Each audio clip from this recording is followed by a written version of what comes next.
BEGE 106 Understanding Poetry. Important short notes.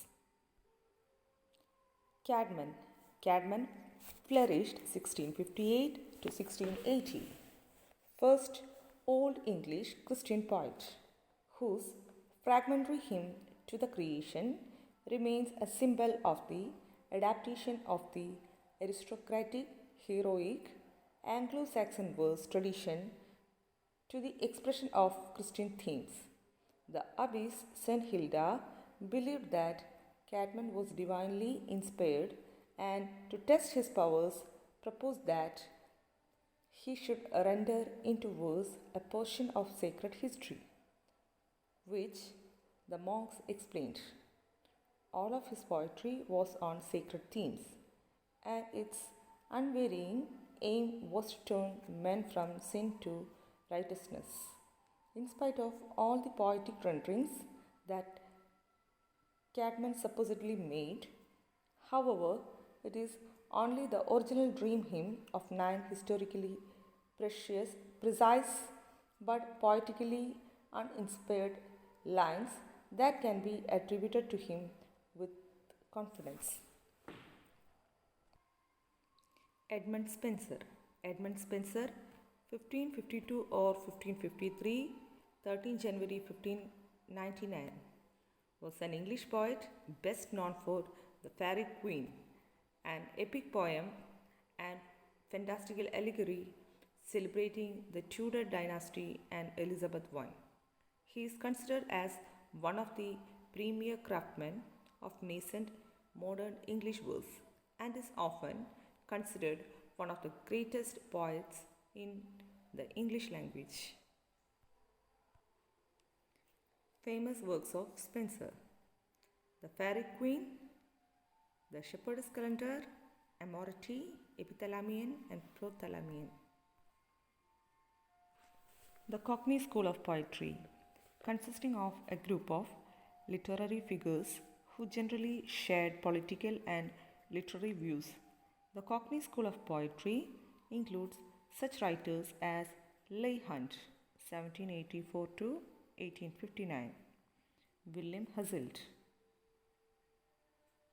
1778 to 1830, John Keats, 1795 to 1821, and Percy Bysshe Shelley, 1792 to 1822.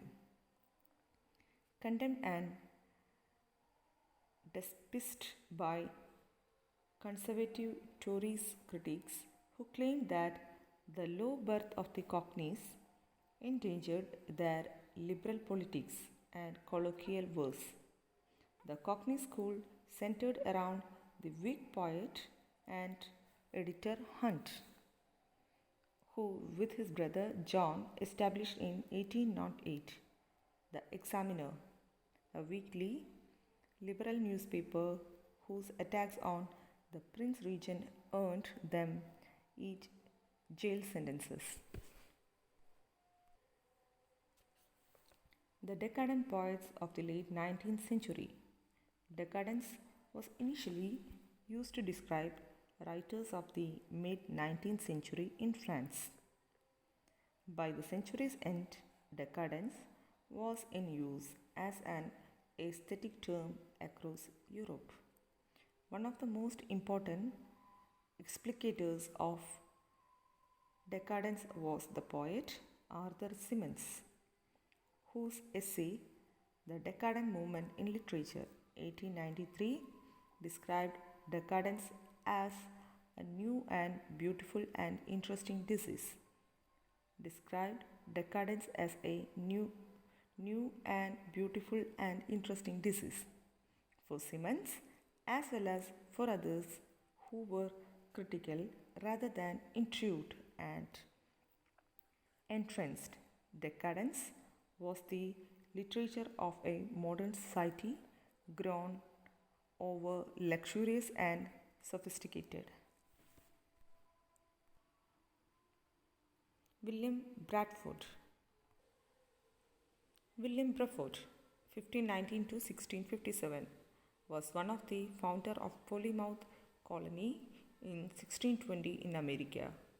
He was important for colonial American history because he was a singer of the Mayflower Compact. He played an important role in the first Thanksgiving. He was Plymouth Colony's governor for more than 30 years, and he wrote of Plymouth Plantation, one of the first history books in European settlement in the New World.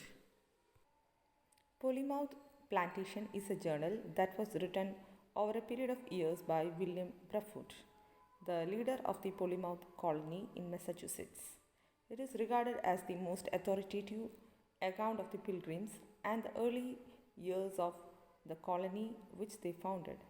The journal was written between 1630 and 1651 and describes the story of the Pilgrims from 1608 when they settled in the Dutch Republic on the European mainland through the 1620 Mayflower voyage to the New World until the year 1647. The book ends with a list of Mayflower passengers and what happened to them, which was written in 1651. The beat points. The beat page is dedicated to the movement that began in the early 1950s with a small and tightly connected group of young writers who demonstrated a carefree, often reckless, and unquestionable fresh approach to literature as well as a demonstrative social stance towards what was sometimes referred to as the establishment. The term beat was reportedly coined by Jack Kerouac in the late 1940s but became more common at about the time that the writer like himself, Allen Ginsberg and Lawrence Ferlinghetti, were beginning to get noticed.